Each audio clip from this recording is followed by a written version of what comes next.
Assalamualaikum warahmatullahi wabarakatuh.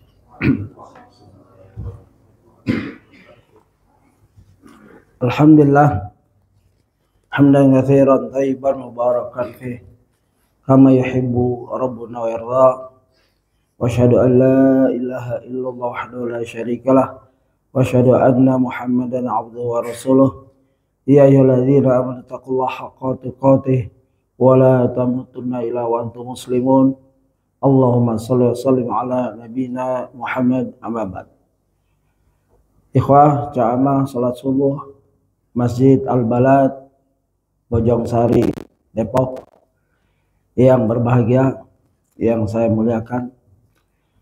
Alhamdulillah pada kesempatan yang berbahagia ini, yang mulia ini, kita selalu bermohon pada Allah agar Allah selalu memberi pertolongan dan juga keberkahan hidup kita di usia kita yang makin bertambah dan makin mendekati akhirat, di mana setiap diri tidak tahu kapan dia mati, kapan dia mengalami kiamat sughra,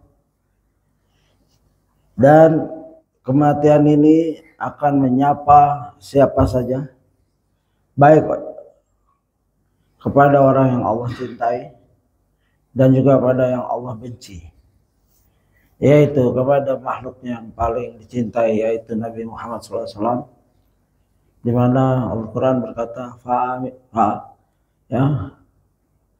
innaka mayitun wa innahum mayitun, engkau mati dan yang lain juga mati, ya. Dan mereka, kita semua berharap ingin hidup kekal, ya. Semua. Firaun berhayal hidupnya kekal dan ngaku Tuhan. Tapi Tuhan kecil, Tuhan bohong, mati. Raja kecil, raja bohong, mati semua. Dan kita akan membahas di mana Rasulullah menghadapi orang-orang yang dicintainya, yaitu di halaman 329. Orang-orang yang dicintainya wafat, ya. Dari halaman 326 buku 1, wafatnya ibunda Nabi Muhammad SAW. Sebelumnya juga wafatnya ayahnya, di mana beliau masih dalam kandungan, baru hidup 2 tahun, ya, 4 tahun bersama Halimah As-Sa'diyah, ibu susunya, lalu diserahkan ke ibu kandungnya. Padahal ibu kandungnya sering datang meminta agar Muhammad SAW kecil dibalikkan, dipulangkan. Tapi Halimah Sa'diyah saking sayangnya atas keberkahan anak ini sejak disusui pertama, padahal susunya di musim kemarau kering karena kurangnya makan, kurangnya asupan, kurangnya gizi ibunda persusuan, ya. Tetapi begitu Nabi mengambil Nabi Muhammad sebagai anak susuan, ya, susunya subur, bahkan dapat menyusukan anaknya. Kendaraannya yang tadinya lemas, ya, tertinggal, begitu balik ke kampungnya di Taif menjadi kendaraan yang gagah sehingga mendahului kendaraan-kendaraan rombongan lainnya. Gembalaan kambingnya sampai di rumah, ya, subur, gemuk-gemuk. Inilah berkah pertama, mukjizat yang nyata untuk Nabi kita Muhammad SAW. Ya, beliau hampir tidak ada yang menyusui karena dari keluarga miskin. Ayahnya meninggal, diurus oleh kakeknya, ya, begitu. Dan di bawah asuhan kakeknya, ya, setelah ibunya meninggal, ya, saat dia pas Rasulullah 6 tahun, setelah diambil oleh ibunya, 2 tahun kemudian hidup dengan ibunya, ibunya pun meninggal, ya. Maka jadilah Nabi kita nabi kita, nabi kecil kita yatim piatu. Lahir yatim yang ablam, ya ulama menyatakan yatim yang sangat sedih karena lahir tanpa ayah, bapaknya sudah wafat.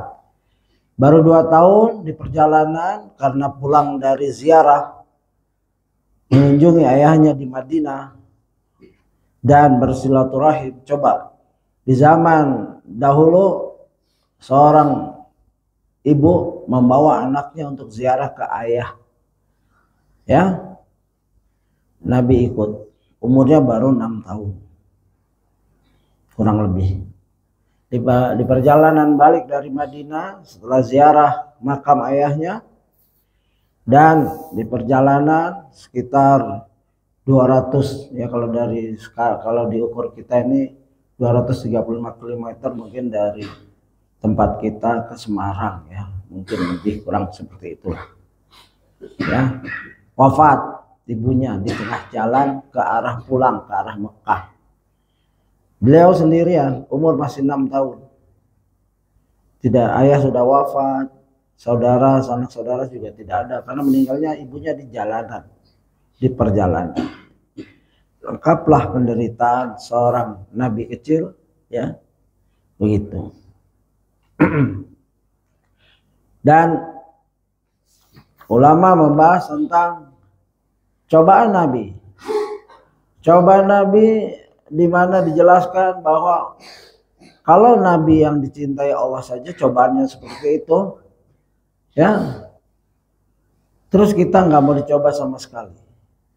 Nabi Khalilullah, ya, Nabi Khalilullah. Ketika ditanya tentang manusia yang paling berat cobaannya, Rasulullah SAW menjawab al-anbiya'u, ya, al-anbiya'u summa salihuna summa al-amsalu fal amsal. Siapa orang yang paling berat cobaannya di muka bumi ini? Nabi. Coba kita baca dari Nabi Adam, cobaannya sudah di surga dikeluarkan gara-gara iblis, laknatullah, ya, Idris. Kita namakan pasti ada cobaan di dalamnya. Yusuf alaihissalam, siapa yang nggak kenal cobaan Nabi Yusuf? Dibuang oleh saudaranya sendiri karena kecemburuan. Nabi Musa apalagi, ya. Nabi Isa alaihissalam apalagi. Nabi Zakaria digergaji, ya, beliau bersembunyi. Nabi Harun, ya, dihianati oleh kaumnya Yahudi pada saat Musa alaihissalam meninggalkan, dan kalau dia melawan sehingga Musa marahin, ya, kalau dia melawan dia dibunuh. Nabi Yunus ditelan ikan paus dan dilepain, balikin, ya, karena dia taubat. Semua nabi, ya. Semua nabi kita sebut namanya pasti ada cobaannya. Ya, jadi yang paling berat adalah al-anbiya'u. Dan Nabi Muhammad SAW dari kecil, dari lahir, ya, sampai nanti menjelang diangkatnya jadi nabi, dikejar, mau dibunuh, difitnah, begitu. Dan orang-orang soleh setelah itu, al-anbiya'u thumma salihun thumma amsal fal amsal. Kalau kita sekolah dari TK, SD, SMP, SMA, mungkin kuliah, pasti kita sudah mengalami ujian di sekolah. Baik ujian kuartal atau semester atau akhir tahun. Kalau ada orang dari TK, SD, SMP, SMA nggak pernah, ngakunya sekolah tapi nggak pernah dapat ujian, ya pasti diragukan. Sekolah macam apa itu? Ya, apalagi nanti kuliah nggak pernah bikin skripsi atau lainnya, itu bagian dari ujian. Di sidang dan lain-lain, ya, boleh jadi ijazahnya palsu jika seorang ngaku, ya, lulusan ini tapi nggak pernah mengalami ujian, Begitu juga Allah. Allah memberi hal sesuatu yang logis. Kita paham, secara bahasa manusia paham. Bahwa hidup ini kalau mau mulia harus diuji. Garu keluar wanginya karena dibakar. Batu permata keluar ya keindahannya jika digosok. Ya, begitu. Manusia jika diuji dan lulus baru ya keluar kemuliaannya. Kalau takut diuji ya, lari, bunuh diri, ya sudah. Mati dalam kehinaan. Ya, bahkan hampir kepada kekufuran. Begitu. Oleh sebab itu Rasulullah sangat mencintai anak yatim karena beliau adalah asli anak yatim. Ada ya dalam halaman 328 ada wa kafilul yatim kahataini fil jannah. Aku dengan orang yang mengurus anak yatim seperti ini. Ya Rasulullah merenggangkan dikit. Artinya jaraknya dekat sekali. Artinya yatim yang pengurus ya kafil yang amanah, tidak memakan ya, harta anak yatim tanpa izin, tanpa musyawarah. Ya, artinya memang kalau dia orang miskin, anak yatimnya orang kaya, dia makan sambil ngurus boleh. Ya, tidak kalau dia sebagai ketua yayasan atau pembina yayasan atau lainnya dan dia mempunyai yayasan pondok yatim, dia harus amanah. Nah, ini berat. Begitu. Dan salah satu obat pengeras obat pelembut hati ya, karena datang seorang sahabat yang mengeluhkan kerasnya hati pada beliau sallallahu alaihi wasallam, beliau pun menjawab, in aradta an ya, yalinal qalbak, jika engkau hendak melunakkan hatimu ya, makanya dalam Al-Quran tajwid ada mad lain. Mad lain itu mad yang lunak. Ya, khauf, waw, khauf. Ya, lain. Di sini jika engkau hendak melunakkan hatimu, fata'imil miskin, wamsah ra'sal yatim. Ya, beri makan orang miskin. Itu akan melunakkan hatimu yang keras. Wamsah ra'sal yatim. Usap kepala anak yatim. Ya, dijelaskan oleh ulama bukan sekedar mengusap, tapi memberi santunan maksudnya. Dan gak cukup transfer saja ke yayasan ini, transfer ke orang ini. Dia sekali-sekali datang menjumpai anak yatim tersebut, mengusap. Satu, mengikuti sunnah. Dua, itu terasa sekali. Walaupun pemberiannya kecil. Ya, dia usap kepalanya, ini nah buat lebaran, THR gitu. Ya, mungkin setahun sekali mampunya. Ya, bertakwalah pada Allah semampu kamu, mastata'tum. Dan ini adalah jurus-jurus kiat-kiat yang Allah ajarkan berdasarkan perjalanan sejarah, dan Rasulullah amalkan semua. Dan Rasulullah mengalami, kalau Rasulullah menyatakan ana wa kafil yatim kahataini fil jannah, Rasulullah yatim. Dan Rasulullah mencontohkan bagaimana ya bermuamalah dengan anak yatim. Jadi semua amalan kebaikan telah Rasulullah laksanakan. Apalagi sejak dioperasi sebelumnya, ya lembaran-lembaran sebelumnya, sejak Rasulullah dibedah, ya di situ dikisahkan, ya Rasulullah tidak pernah bermaksiat. 2 kali saja pada masa remajanya beliau ingin bermaksiat, maksudnya nggak tahu itu maksiat, ingin hadir begadang dengan kawan remajanya.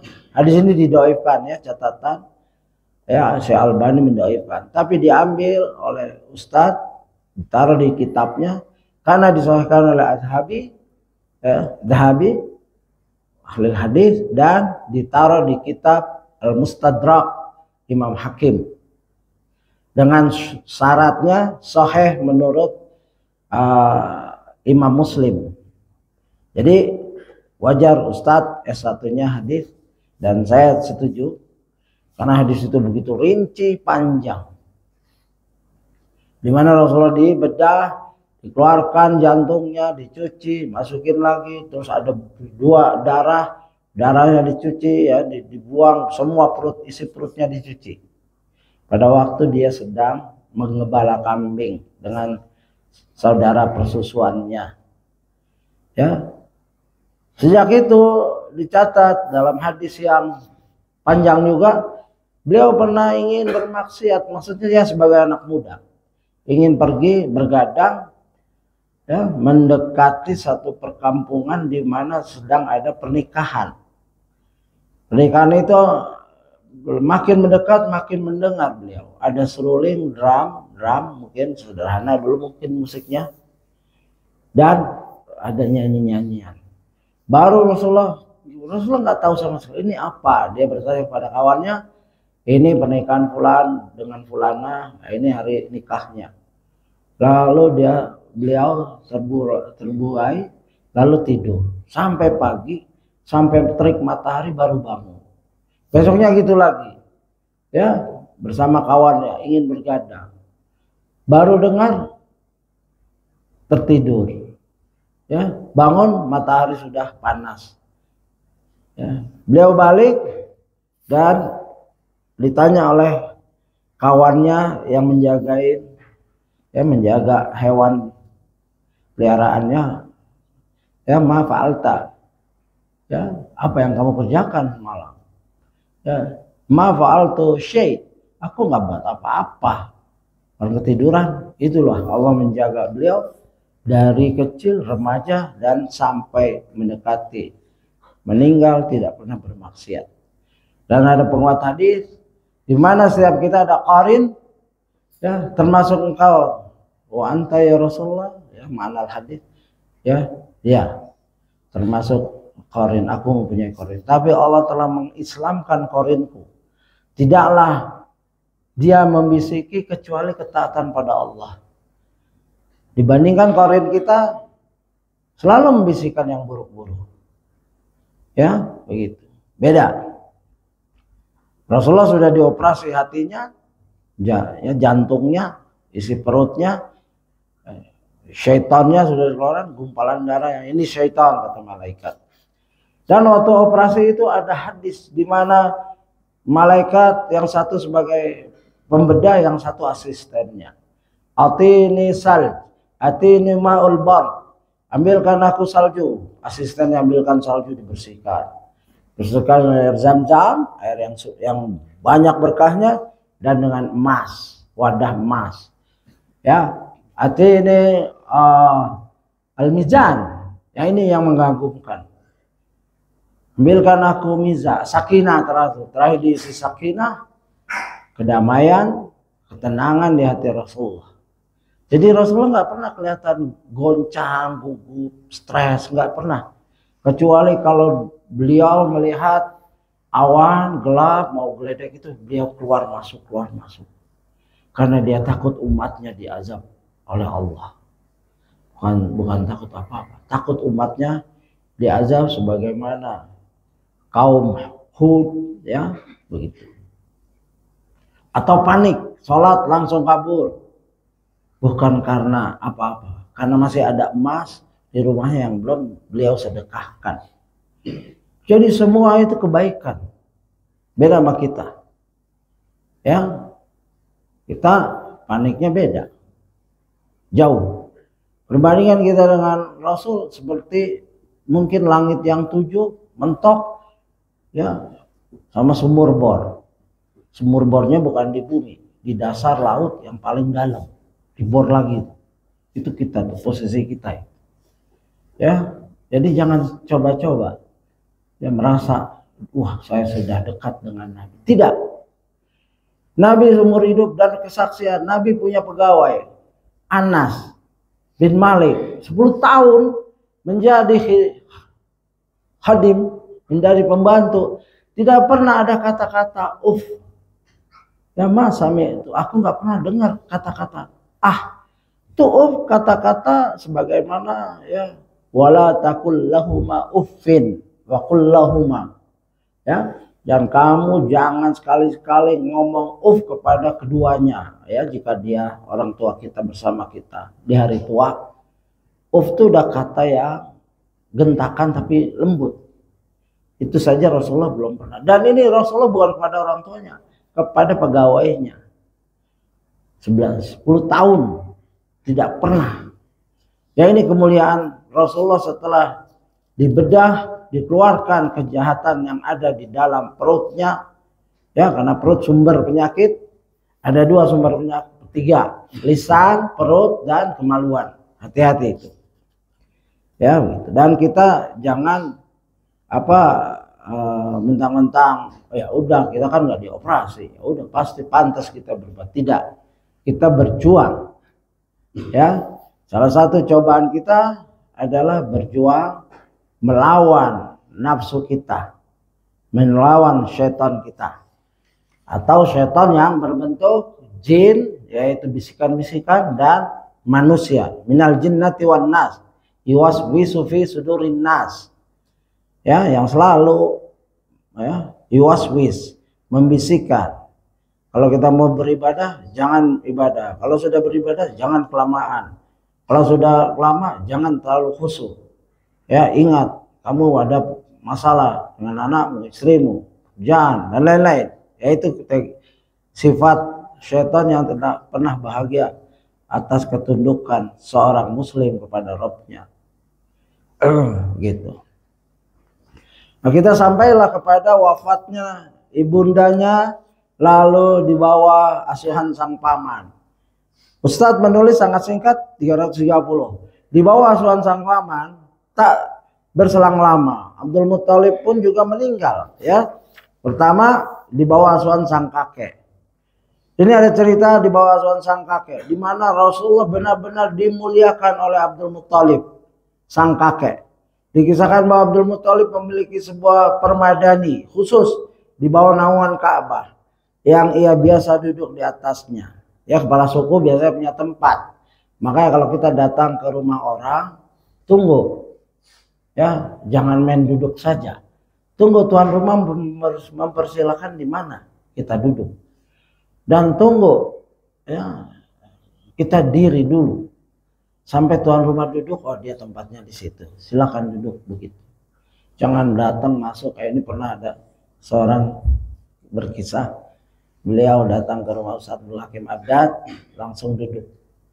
Ya, dia bilang itu tempat duduk Anda, tuh pindah. Ya, dan boleh tuan rumah begitu. Makanya tamu yang sopan jangan duduk dulu sebelum dipersilahkan. Ya, mungkin suatu saat dia ingin daerah sini, daerah, ya, dia nyamannya tempat sini begitu. Atau kalau sudah kita sering ke tempat dia, sudah tahu itu tempat duduk kita, jangan coba-coba duduk. Ya, kalau nggak mau dipermalukan oleh tuannya. Ini adab. Dan dikisahkan bahwa Abdul Muthalib memiliki semua permadani khusus di naungan Ka'bah yang ia biasa duduk di atasnya. Tidak ada seorang Quraisy pun yang berani duduk di atas permadani tersebut, termasuk anak-anak kandungnya. Ya, anak-anak kandungnya sendiri seperti paman-paman Nabi yang masih hidup, ya.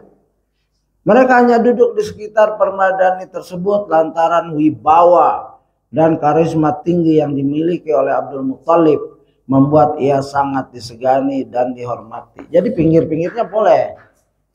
Ada permadani khusus untuk kakeknya. Itu paman-pamannya Nabi nggak ada yang berani. Suatu hari Muhammad SAW kecil mendatangi Ka'bah. Lalu ia duduk atas permadani Abdul Muthalib. Melihat itu paman-paman beliau SAW pun melarangnya. Karena masih kecil. Nabi SAW tidak mengindahkan larangan tersebut dan tetap duduk hingga Abdul Muthalib pun tiba. Ya, Nabi agak dia tahu posisinya sejak kecil. Waktu dia dipulangkan oleh Halimatus Sa'diyah, Halimatus Sa'diyah cerita berdasarkan anaknya. Bahkan anaknya bilang, Nabi dibunuh, Muhammad dibunuh, panik. Halimah Sa'diyah ambil pelananya, naik onta, balikin. Waktu dia ngadu ke Aminah, Aminah tenang aja. Ya, Aminah senyum-senyum saja. Tidak sepanik ibu susunya. Ya, Aminah bahkan menyatakan, ya itulah tanda anakku. Waktu aku mengandungnya, aku melihat cahaya dari perutku ke arah Syam. Ya, Aminah nggak panik. Sejak itu Nabi tahu dirinya. Dan Nabi yang menyampaikan, ibuku menyatakan, waktu dia mengandungku, dia melihat cahaya dari perutnya. Nah, ini ada di Sahih, boleh dipakai ke arah Syam. Begitu. Nabi ini bukan bandel, bukan anak yang nggak tahu sopan santun. Dia tahu posisinya dari kecil. Makanya dia duduk di tempat duduk kakeknya. Nabi SAW tidak mengindahkan larangan tersebut. Bukan kurang ajar, ini bukan. Coba lihat. Dan tetap duduk hingga Abdul Muthalib pun tiba. Ternyata sang kakek membiarkan Muhammad SAW kecil duduk di permadaninya. Ya, tidak diusir. Abdul Muthalib pun menggendong Muhammad SAW kecil sembari duduk di sampingnya lalu berkata, ini seorang pemimpin Quraisy yang dihormati, perjuangan jasanya terhadap suku Quraisy banyak sekali. Dari tentara gajah ditemukannya Zam-Zam. Ya, kalau kita flashback sedikit, ditemukannya Zam-Zam Abdul Muthalib. Ya, waktu berjalan mau ke dukun di Syam, di tengah jalan kehausan, ya, kelompok yang menyatakan Zam-Zam milik bersama, kata Abdul Muthalib, enggak, Zam-Zam milik kami karena saya yang menemukan. Abdul Muthalib kehausan, minta air nggak dikasih, padahal sedang bicarakan air. Sampai Abdul Muthalib kehausan, gali lubang, ya, kawan-kawan serombongan itu suruh gali lubang, ya sudah kita mati di sini. Baru berbaring dia ingat, wah kita nggak boleh nyerah. Ya itu lihat semangatnya. Minta air nggak dikasih, sudah kehausan. Ini Syam antara Mekah ke Syam beratus-ratus kilometer. Ya, padahal sedang minta keputusan seorang dukun wanita di Syam tentang air. Abdul Muthalib berangkat, jangan mati, kita berangkat cari air. Baru jalan seberapa, kudanya menyentuh pasir dan keluar air. Coba lihat kebaikan Abdul Muthalib. Jadi setelah mereka kelompoknya minum, dia panggil tadi yang nggak ngasih air, sini minum. Dan kelompok yang ingin bawa menyidang dia dengan dukun perempuan di Syam menyatakan, kami yakin sekarang bahwa Zam-Zam itu kepunyaan kamu. Mereka balik, nggak sempat jumpa dukun wanita. Begitu. Ini Abdul Muthalib yang kita ceritakan, yang menghormati cucunya yang tersayang, yatim piatu, yaitu Muhammad kecil sallallahu alaihi wasallam. Biarkan Muhammad, sungguh aku yakin kelak dia akan menjadi orang besar. Lihat basirohnya kakek, seorang kakek. Melihat anaknya agak beda ini. Dan anaknya ini hampir menjadi bapaknya dua korban. Pertama, kakek yang paling kakek adalah Ismail alaihissalam. Hampir menjadi korban. Kalau itu syariat Allah. Mimpi yang dari Allah. Korban kedua, Abdul Muthalib bernazar, jika aku punya anak 10, orang laki semua akan aku korbankan satu. Setelah diundi keluar nama Abdullah terus. Dan ini juga mereka pergi ke dukun Hijaz, dukun lagi perempuan lagi. Dikatakan, sudah diat kamu berapa? Diat pembunuhan itu 10 onta. Maka sudah nanti udah yang lain karena Abdullah terus namanya keluar, cukup tulis di undian itu Abdullah dan onta. Kalau keluar nama Abdullah, tambahin 10 sampai 100 ekor unta. Keluar lagi Abdullah, keluar lagi Abdullah, keluar lagi Abdullah sampai 100. Ya udah, sembelih itu 100 ekor onta. Tapi yang terakhirnya keluar onta. Begitu keluar onta, sembelih. Ya. Tapi Abdul Muthalib tidak yakin. Aku belum yakin. Coba undi lagi. Keluar lagi onta, maka disembelihlah 100 ekor unta. inilah ayahnya, ya. Dan usia ayahnya pada saat itu secara menghubungkan kisah-kisah mungkin 13 tahunan. Karena ada sahabat yang menyatakan, aku waktu itu lahir sebelum 13 tahun ya, begitu 10 atau 13 tahun aku sudah dengar ayahnya Nabi Muhammad mau disembelih, begitu. Dan setelah wafat ayahnya yang kakeknya yang penuh kisah heroik, ya, menghadapi Abraha, dan dia ngurus ontaknya sendiri yang 200, bukan Ka'bah, ya. Ya, dengan ucapan yang populer, kalau onta itu Robnya aku, pemiliknya aku. Kalau Ka'bah Robnya Allah, biar Allah yang jaga, aku nggak bisa apa-apa. Abraha yang tadinya hormat jadi agak kesel. Orang selevel Abdul Muthalib sibuk dengan hartanya saja. Tapi jawaban Abdul Muthalib itu penuh tauhid. Tauhidu rububiyah. Di sini aneh jika ada orang yang tidak percaya tauhid rububiyah. Ya, padahal ya dinyatakan langsung oleh Abdul Muthalib. Tauhidu rububiyah, seseorang percaya akan ciptaan alam ini dari Allah. Mereka tahu Hubal nggak nyiptain apa-apa. Mereka tahu Lata nggak menciptakan, ya. Uzza tidak menciptakan apa-apa. Tapi mereka jadi wasilah. Menyembah Allah, menyembah Hubal, itu wasilah. Kenapa? Waktu Amru bin Luhai ke Syam, dia pergi ke pasar, ada pasar penjualan Hubal, patung. Ada yang nawarin, ini Hubal, patung yang sangat mujarab, artinya jika engkau minta hujan melalui ini, nanti Allah akan turunkan hujan. Begitu mereka nyebut Allah. Sehingga dibeli, dibawa ke Mekah. Jadi patung pertama sesembahan orang Quraisy adalah dari Amru bin Luhai, yang mana masih kakek-kakek turunan Nabi Quraisy. Dan apa? Azabnya karena dia yang membawa kesyirikan, maka Allah azab dengan terburainya usus, ya, keliling di neraka, ya. Dan itu berita dari Rasulullah. Aku melihat itu, ya, aku melihat, ya, pakai kata hadis tuh itu, aku melihat, artinya Nabi dilihatkan siksanya, ya, moyangnya yang membawa kesyirikan, ya. Dan ayat-ayat rububiyah itu penuh. Walain sa'altahu man khalaqas samawati wal ard la yaquluna Allah. Jika engkau tanyakan wahai Muhammad, siapa yang menciptakan langit dan bumi, pasti la yaquluna Allah. Mereka lancar jawab Allah. Abdul Muthalib tahu itu Ka'bah punya Allah. Ya. Siapa yang menciptakan langit dan bumi? Allah.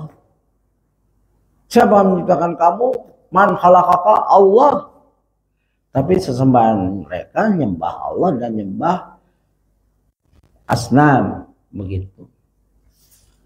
Ya, jadi sang kakek yang punya sejarah yang begitu lengkap, ya, wafat tidak terlalu lama. Lalu dibawa asuhan sang paman, halaman 330. Tak berselang lama Abdul Muthalib pun juga meninggal dunia.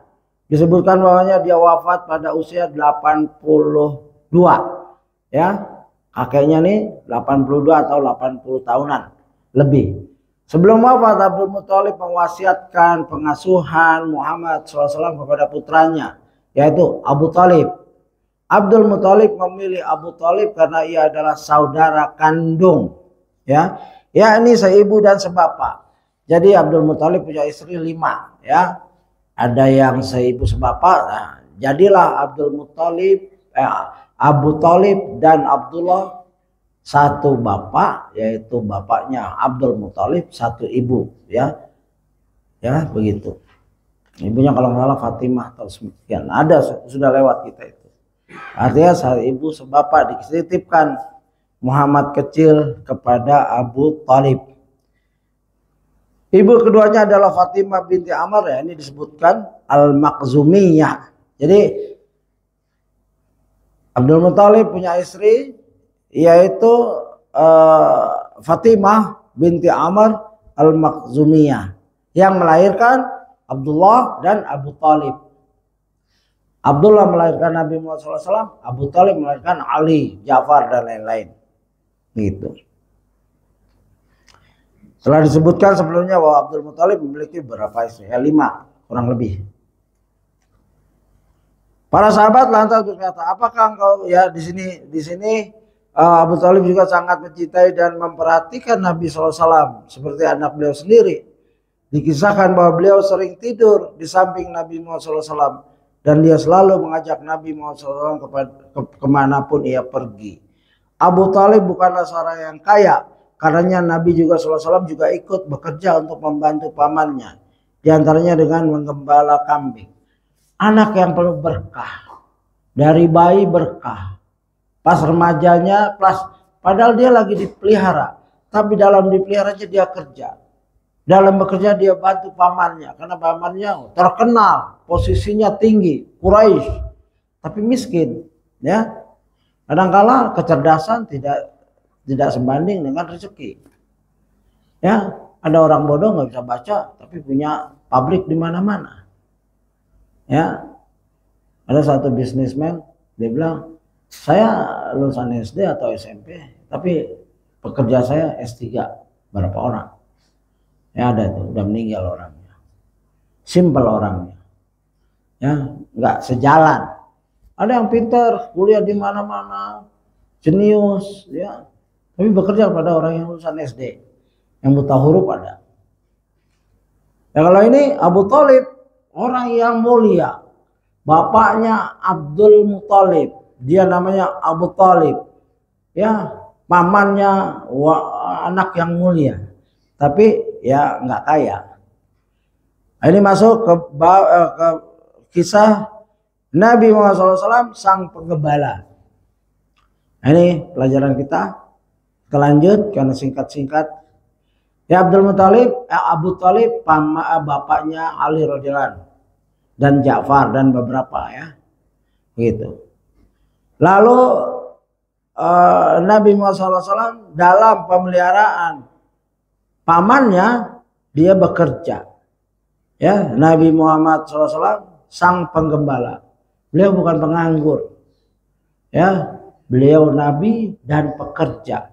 Pekerjaan adalah penggembala. Rasulullah SAW pernah bersabda, "Ma ba'asallahu nabiyyan illa ra'al ghanam." Ya, setiap nabi yang Allah utus pastilah pernah menggembalakan kambing. Ya, dan ini penuh hikmah sekali, menggembalakan kambing. Ya, dan jangan meremehkan pekerjaan ini. Setiap pekerjaan yang halal jangan pernah kita remehkan, baik itu cleaner, ya, office boy dan lain-lain, jangan pernah. Selagi halal jangan kita meremehkan diri kita dengan pekerjaan yang kita kerjakan. Boleh jadi itu hanya batu lompatan di mana seorang akan mendapat jenjang yang tertinggi. Yang penting kerja mencari nafkah yang halal, ya. Coba di sini Rasulullah seorang yang mulia dunia akhirat tapi bekerja, dan nabi-nabi juga gitu. Ya. Para sahabat lantas berkata, "Apakah engkau juga demikian wahai Rasulullah SAW?" Ya, Rasulullah menjawab, "Na'am, kuntu ar'aha ala qararita li ahli Makkah." Ya, saya dulu juga diupah untuk mengembalakan kambing para penduduk Mekah. Ya, ini hadis Bukhari, ya, Sahih 2262. Jadi Nabi jujur, walaupun dia sudah jadi Nabi, dia ceritakan dulu, nggak apa-apa. Jadi menceritakan latar belakang kita dalam rangka anak kita tahu, ya kamu berbahagialah, ayah mampu menyekolahkan kamu, ekonomi enak. Dulu ayah harus jualan dulu untuk makan, untuk jajan, ya. Begitu, dikasih tahu anak kita agar dia prihatin. Ya, aku kalau mau jajan, ibu sekolah, ya pulang berenang nggak makan, nggak jajan seperti kamu sekarang. Bahkan anak-anak makan ini itu, beli ini, beli itu. Kami berdua melihat saja. Gitu. Boleh. Pengalaman-pengalaman yang baik agar menjadi ibrah anak kita. Ya ceritakan. Ayah dulu SMP belajar sambil kerja. Ya boleh. Kalau memang itu bukan bohong. Ya jangan ngada-ngada juga. Nggak boleh. Ya, nggak boleh berita bohong. Ya as-sidqu yahdi ilal bir. Al-bir yahdi ilal jannah. Jujur pada anak kita. Nggak usah untuk memotivasi anak kita. Dulu ayah, ya begini sesuap nasi aja susah. Ya ada ibunya di belakang dikeplak. Bohong kamu nggak pernah kayak gitu. Ya jangan bohongin anak kamu. Ya ibunya marah. Boro-boro kamu nyari duit. Kamu kerja tidur makan main. Ya TM2 tidur makan main. Nah itu kan malu kalau gitu. Dan kita nggak boleh bohongi anak kita dalam rangka mendidik mereka. Tidak boleh ada kebohongan. Ya, Nabi SAW sendiri tidak milik kambing. Coba menggembala kambing dan tidak miliki kambing. Artinya kambing orang miskin. Kambing yang beliau gembalakan adalah milik orang lain. Dan beliau hanya bertugas memerawatnya supaya dapat upah.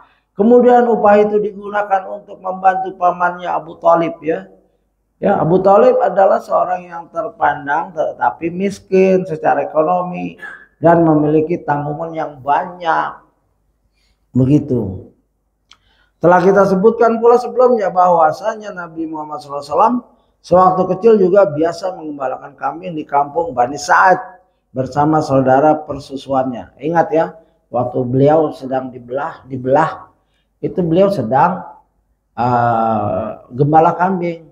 Ibu persusuannya cuman lupa bawa bekal, lalu saudara persusuan disuruh, kita lupa bawa bekal ini, balik saya jagain kambing ini sendiri. Lalu saudara persusuannya pulang ambil bekal dari ibunya. Datang dua burung, burung nasran, eagle apa ya, gagak ya, bukan eagle, dua nukik langsung ngebelah. Ini malaikat ya yang membelah dada beliau. Artinya beliau sedang mengembala. Setelah kita sebutkan pula sebelumnya bahwa Nabi Muhammad SAW waktu kecil juga biasa mengembala kambing di kampung Bani Sa'ad bersama saudara persusuannya. Jabir bin Abdullah radhiyallahu anhu mengisahkan bahwa suatu ketika para sahabat mencari khobat ya bersama Rasulullah SAW. Khobat, ada yang paham nggak khobat? Ya saya pernah daurah dengan Syekh. Kalau ada kata-kata yang orang Indonesia kira-kira nggak paham, beliau Google. Lalu khobat itu ini. Ya. Khobat silakan ketik di Google masing-masing, yaitu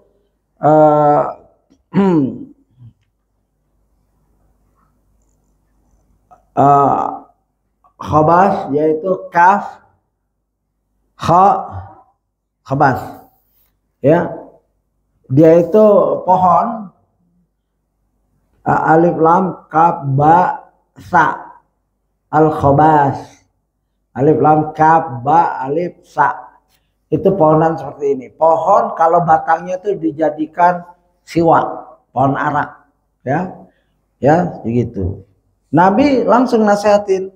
Jabir bin Abdullah mengisahkan bahwa suatu ketika para sahabat mencari khobas. Ya, catatan kaki lihat. Khobas adalah buah dari pohon arak. Ya. Salvadora persica. Yang batangnya biasa digunakan untuk siwak. Buah arak yang sudah matang ya biasa dikonsumsi dan mengandung berbagai manfaat. Buahnya kayak gini. Batangnya arak, batang arak yaitu siwak. Dia berbuah. Ya. Ini hanya anak-anak penggembala kambing yang kenal kualitas dan lain-lain. Nabi termasuk. Kaget sahabat. Jabir bin Abdullah radhiyallahu anhu mengisahkan bahwa suatu ketika para sahabat sedang mencari khabar bersama Rasulullah SAW. Lalu Rasulullah bersabda, "Alaikum bil aswad yaminhu fa innahu atyabuh." Pilihlah yang berwarna hitam. Karena itulah yang paling enak rasanya. Nah ini ya, kalau nyari buahnya, buah khobas yang hitam kayak gini nih, banyak di Google, tinggal di entry saja ya kayak gitu ya. Kita ini biasa ngaji seperti ini dengan syekh, maka kita disuruh dekat sini, aku mau ya syekh mau menunjukkan sesuatu, apa begini ngaji ya. Sekarang udah daripada menghayal khobas apa yang keluar kecapi, duku, nggak tepat itu. Sekarang udah ada Google ya, yang dari apa mentah apa Maroke, Irian yang keluar apa itu buah toa ya, matoa, yang Betawi, duku, gohok, menteng yang sudah nggak ada. Ya udah, tinggal Google dikasih tuh. Cerdas Google itu. Dan jujur ya. Dan dipakai oleh ulama-ulama dalam menjelaskan jamur waktu itu. Ada jamur yang mahal obat panas. Itu setelah saya lihat, saya cari memang ya tumbuh, itu ada hadisnya. Dia tumbuh di padang pasir. Ya kalau bumi habis hujan, bumi agak retak digali itu ada. Mahal itu, segramnya mahal sekali. Itu jadi perburuan orang-orang Arab Badui. Begitu. Wahai Rasulullah, para sahabat kaget mendengar nasihat tersebut. Kok Rasulullah tahu ya? Wahai Rasulullah, apakah engkau pernah mengembalakan kambing? Nah di sini mulai. Rasulullah SAW pun menjawab, wahal min nabiyyi illa waqad ra'aha. Bukankah setiap nabi memang pernah mengembalakan kambing? Nah ini hadis Bukhari 3406, Muslim 2050. Artinya Nabi mentauqid, menetapkan, memberi kekuatan bahwa Nabi semua ya Nabi Rasulullah SAW memujmalkan ya ghalibnya, keumumannya. Wa hal min nabi illa waqad ra'aha. Bukankah setiap Nabi balik bertanya, bukankah setiap Nabi memang pernah mengembalakan kambing? Ya, para sahabat keheranan karena memang biasanya yang memahami seluk-beluk tentang tanaman dan buah-buahan adalah mereka yang biasa menggembala kambing. Karena kadang-kala ada di gunung-gunung ya, kalau orang kota ya. Anak saya baru balik dari Australia, mereka heran lihat ayam. Nah, anak saya yang di pondok itu ya, karena rata-rata kecil di Australia, mereka makan ayam nggak pernah lihat ayam. Makan kambing nggak pernah lihat kambing. Begitu datang ke Indonesia, dia kejar itu ayam-ayam. Bang, kenapa kamu kok norak banget? Oh iya, di Australia nggak ada. Ya, dilarang perumahan kayak gini. Hampir nggak pernah lihat ayam. Tapi makan tiap hari sampai bosan. Ya, kalau kucing ada di sana banyak liar. Ya begitu. Jadi orang yang paham tumbuhan-tumbuhan seperti ini adalah pengembala, pengembala kambing. Nah, Nabi menguatkan dengan pengalamannya. Para ulama menyatakan bahwa seluruh Nabi SAW mengembalakan kambing, meskipun terkadang sebagian Nabi tumbuh besar di keluarga yang kaya.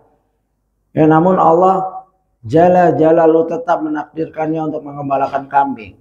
Seperti Nabi Musa alaihissalam. Kita mengetahui bahwa beliau alaihissalam dibesarkan di istana Firaun yang penuh dengan kemewahan, pelayanan, serta kekayaan. Namun ia kemudian hari Allah Jalla Jalaluhu menakdirkan bahwa beliau yang alaihissalam terusir dari Mesir dan melarikan diri ke negeri Madian. Setibanya di Madian, beliau alaihissalam bertemu dengan salah seorang penduduk Madian yang kemudian menikahkan Nabi Musa alaihissalam dengan putrinya dengan mahar menggembalakan kambing selama 8 atau 10 tahun. Ya, mahar boleh bentuk kerjaan, komitmen. Misalkan kita miskin, nggak punya apa-apa, tapi kita punya tenaga, terus kita dilamar, ya, untuk jadikan suami anaknya, ya kita boleh. Saya nggak punya apa-apa, Pak. Mau sama saya bisa ya, jaga kebun ini 10 tahun. Cocok sudah jadi mahar. Ya, begitu. Dan sah itu. Al muslimu ala syurutihim. Seorang Islam atas perjanjiannya, tapi jangan curang. Baru 2 tahun kabur, nikah lagi, berat itu, ya. Na'udzubillah, jangan sampai kayak gitu. Seorang laki-laki selesaikan dulu 10 tahun, mau nikah lagi silahkan, ya.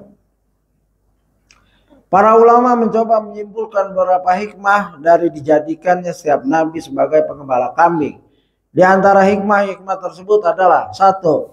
Menanamkan nilai tawadu semenjak dini, ya. Jadi karena nabi itu tugas yang berat, maka dari bayi, ya, dari balita, dari remaja dapat cobaan dan tarbiyah langsung dari Allah.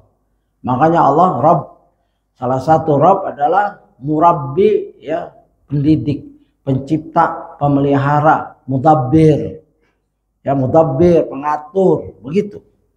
Kata-kata tarbiyah dari Rabb, ya. Allah mendidik kita dari nggak bisa makan, tidak ada anak baru lahir mesen sate, nggak ada, ya, bertahap. Susu aja dia harus nyari puting ibunya, diajarin. Ada beberapa jam ada anak bayi yang ditempelin puting ibunya, dia nggak peka, ada, ya, sampai dia mungkin kelelahnya hilang, traumanya hilang, proses melahirkan, baru dia mulai, ya, begitu. Setelah, ya, membawakan hadis yang padanya Rasulullah SAW menyatakan bahwa dirinya adalah seorang penggembala kambing, Ibnu Hajar berkata, ini, ya, dalam bab ini kita menghadirkan, Ustadz menghadirkan dalil-dalil dan sarah, ya, dari ulama, yaitu wa fi dzikrin Nabi sallallahu alaihi wasallam lidzalika, ya, ba'da an ulima kaunu akrama khalq Allah ma kana alaihi min azim tawadhu' li rabbih wa tasrihi, ya, bibinnatihi alaihi wa ala ikhwani minal anbiya. Fakta bahwa Nabi Muhammad SAW menyebutkan hal tersebut tentang dirinya, ya, padahal sudah jelas bahwa beliau SAW adalah makhluk termulia di sisi Allah, menunjukkan akan tingginya level tawadu beliau SAW di hadapan Allah Jalla Jalaluhu, serta sikap beliau SAW menampakkan karunia Allah Jalla Jalaluhu yang besar atas beliau, ya, SAW, dan juga para nabi selain beliau. Beliau sudah jadi orang mulia, itu sudah jadi nabi. Begitu pengikutnya nanya, engkau dulu pengembala? Oh iya, setiap nabi itu pengembala. Nggak ditutup-tutupi dan nggak merendahkan dirinya. Orang yang mulia, ya, mau dia bekas apa, bekas pernah, ya, nggak akan tercoreng. Pengalaman Anda kerja jadi mulung mungkin yang halal, ya, pernah merantau ke Jakarta mulung, atau kerja di bengkel, atau cuci piring, itu nggak mencoreng diri antum sekarang. Bahkan itu menambah ketawaduan, kemuliaan, rasa syukur, ya, kepada Allah. Kalau sekarang nggak harus mulung lagi, sekarang nggak harus kerja lagi sama orang, udah punya perusahaan, begitu. Hendaklah seorang mengingat pada saat dimana dia susah, agar syukurnya terus, agar tahapan marhalah itu, ya, seorang ingat terus agar dia pandai bersyukur.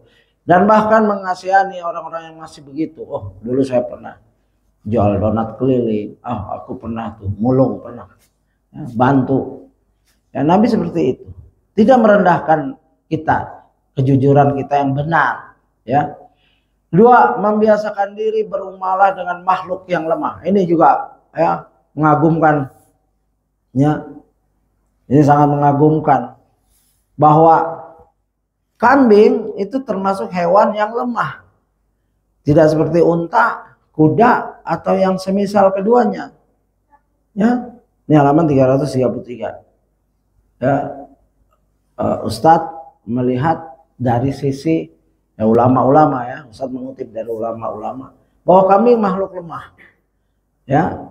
Dan ini sebagai tambahan saja, saya punya pengalaman dengan Ustadz Allahyarham Ustadz Abdul Rahman dulu Idul Adha, kita punya bisnis dengan dulu belum menteri ya, menteri pertanian ya, Insinyur Suswono. Ya, sebelum jadi menteri dia masih kuliah IPB, mungkin jadi dosennya. Pernah kita bisnis kambing, memang susah dia jaga kambing, padahal cuma sementara.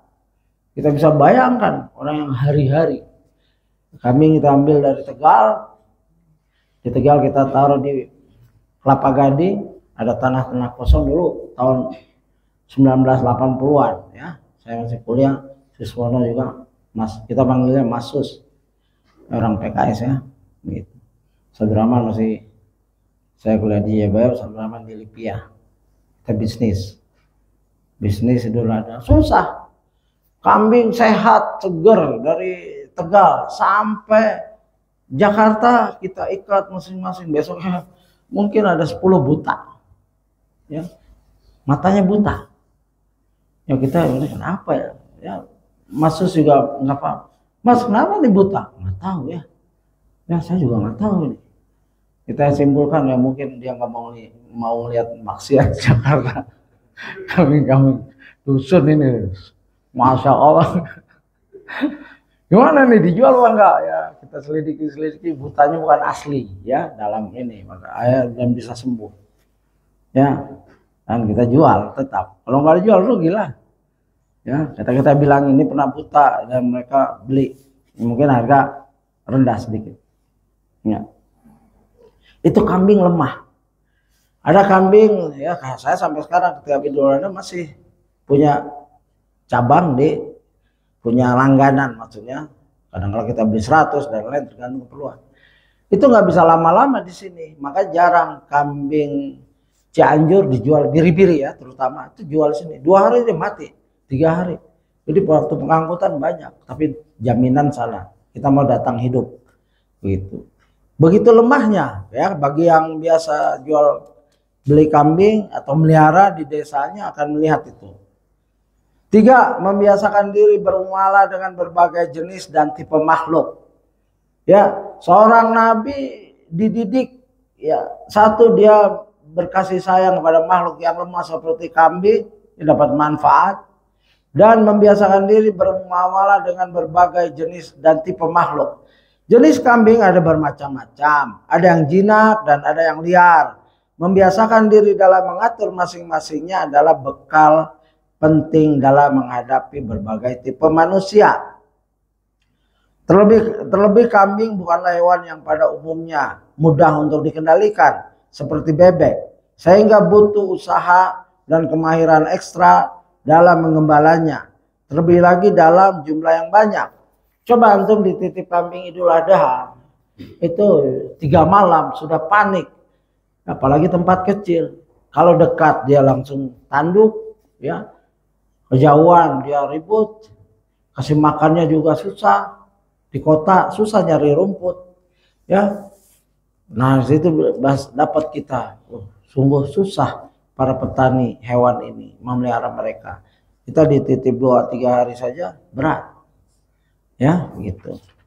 Hendaklah kita bersyukur, berterima kasih pada para penggembala.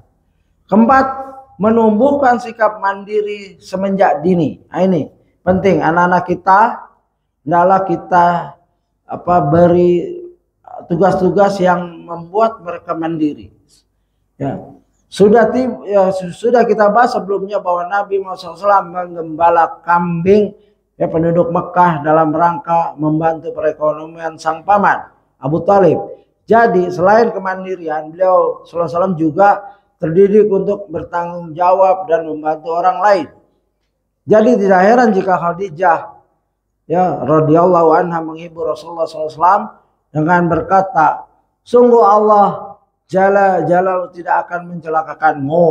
Demi Allah, tenanglah wahai suamiku. Sungguh engkau adalah orang yang suka bersilaturahmi, senantiasa jujur, suka menjamu tamu, membantu orang lain, serta siapa saja yang tidak mampu atau terkena musibah. Ya, ini sifat karakter yang disebut oleh orang paling dekat. Jika istri kita sudah nyebut kebaikan kita, pastikan ya insya Allah kita orang baik. Ya, bukan basa-basi tapinya. Ini keluar dari perkataan kejujuran seorang istri. Ya, makanya nanti di akhirat pun kita akan ditanya tentang orang lain, tentang diri kita, tetangga, ya. Jadi waktu kematian memang ada. Kalau ada tetangga beberapa orang bilang dia orang baik, insya Allah kita orang baik. Makanya jaga hubungan kita dengan orang-orang terdekat kita, keluarga, istri, terutama anak, ya orang tua, saudara, ya dan tetangga. Alangkah kebahagiaannya mereka yang hatinya tidak bergantung kepada makhluk apapun. Alangkah tenangnya mereka yang senantiasa menjalani dan mengusahakan sebab. Namun hati mereka hanya terkait dan bergantung kepada Allah Jalla Jalaluhu. Sebab kita harus pikirkan, rezeki ini nggak datang sendiri, ada sebabnya. Ya, nggak boleh kita duduk-duduk saja, kita tahu ingin kaya, nggak benar seperti itu. Ya, ini masih ada, ya, sudah 1 jam dan kita nggak sempat menyelesaikan panjang hadisnya ini. Saya sudah siapkan, ya. Ada pertanyaan? Nggak ada?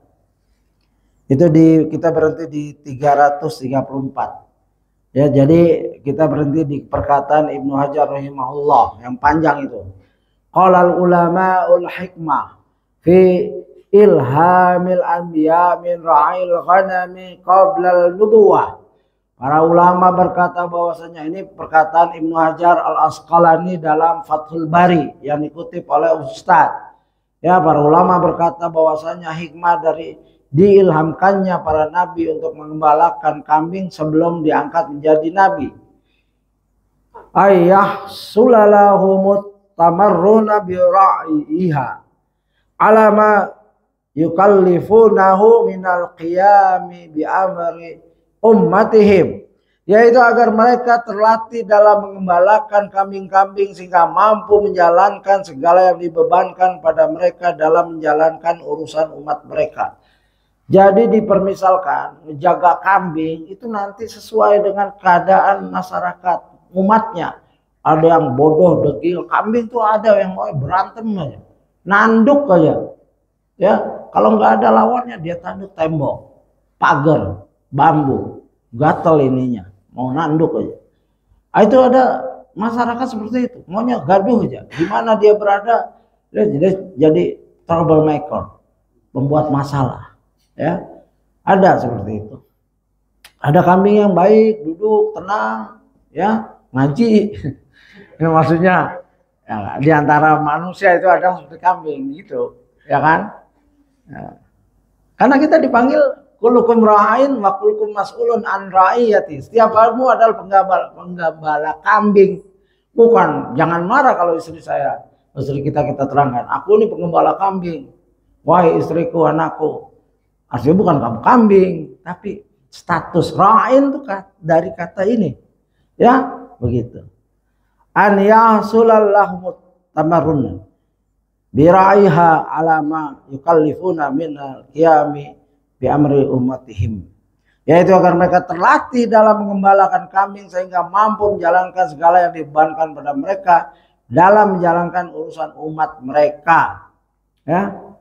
Wali anna fi muhalatatiha ma yuhassilu lahumul hilma wasyafaqatu ya wasyafaqata li'anhum idza sabaru ala ra'yiha. Dan juga dengan bercampur bergaul dengan kambing akan menimbulkan kesabaran dan kasih sayang. Silakan ya eksperimen hadis ini bagi yang nggak pernah bergaul dengan kambing. Sehari 2 hari boleh. Ajak anak kita ke kebun binatang, atau kalau saudara ada yang punya, ya, biar dia main sama kambing, lihat tingkah laku kambing. Ya, ini boleh, ini sunnah sekali-sekali. Ya, jangan ke tempat-tempat yang kayak gini penting. Anak-anak kita latih kesabaran. Bagaimana? Makanya Idul Adha kalau bisa beli kambing, ya, terus anak kita suruh jaga, cari makan. Betapa susahnya. Gitu. Apalagi di kota seperti ini. Ya, kita tambah sedikit berapa menit. Ya. wa jamiha ba'da tafarruqiha fil mar'a wa naqaliha min masrahi ila masrah. Dan jika mereka bersabar dalam mengembalakan kambing, mengumpulkan kambing-kambing setelah terpencarnya di daerah pengembalaan serta memindahkannya dari satu kawasan gembala ke kawasan yang lain. Ya, jadi orang yang gembala kambing dia harus sabar. Kambing itu nggak seperti bebek, tahu kan bebek jalan satu jurusan itu. Kambing nggak gitu, dia lihat ini lah, lihat rumput dia makan, padahal sedang pulang, ya begitu. Makanya penggembala biasa dibantu dengan anjing, ya untuk anjing. Kita punya anjing boleh, ya di situ dibolehkan dalam syariat kita boleh punya anjing beberapa dalam rangka membantu pekerjaan kita menggembala kambing. Kambing takut dengan anjing, anjing yang terlatih. Ya kalau kambing lari kanan, kita perintah anjing kita, ya. Sabraman pernah punya anjing di Tawau di Malaysia, namanya Benny. Ya dulu kita saking bencinya sama Benny Murdani, Sabraman namain anjingnya Benny. Itu menjaga tambak. Ya beliau punya tambak dulu, melihara tambak udang di Tawau, Malaysia. Saya pernah nginap di situ. Ya, hari-hari makan udang gratis. Ya ada udang tiger prawn itu bayar mahal. Tapi ada udang-udang liar masuk besar-besar. Punya anjing namanya Benny. Ya, saya tanya kenapa namanya Benny? Ya kita ingat musuh kita dulu. Itu kita masih DJ. Benny Murdani musuh kita dulu. Ya tapi ya sudah itu urusan dulu ya. Nggak boleh seperti itu kita. Ya demikian kita tutupkan kajian kita. Semoga bermanfaat dan ini belum selesai. Berarti kalau yang mau penasaran lihat videonya saja nanti di kajian selanjutnya di tempat lain. Demikian saya mohon maaf jika ada tambahan cerita-cerita yang nggak perlu diingat-ingat silahkan dibuang saja. Kalau kita fokus kepada buku yang telah dipaparkan dengan begitu baik menurut saya ya bagi umat Islam Indonesia tanpa harus mencari kitab-kitab besar, kita sudah bisa menikmati kitab-kitab yang muktabar yang besar dari ulama dan memilah-milih hadis yang sahih, hasan, dhaif begitu. Itu penting. Ya demikian subhanakallahumma wa bihamdika asyhadu an la ilaha illa anta astaghfiruka wa atubu ilaik. Assalamualaikum warahmatullahi wabarakatuh.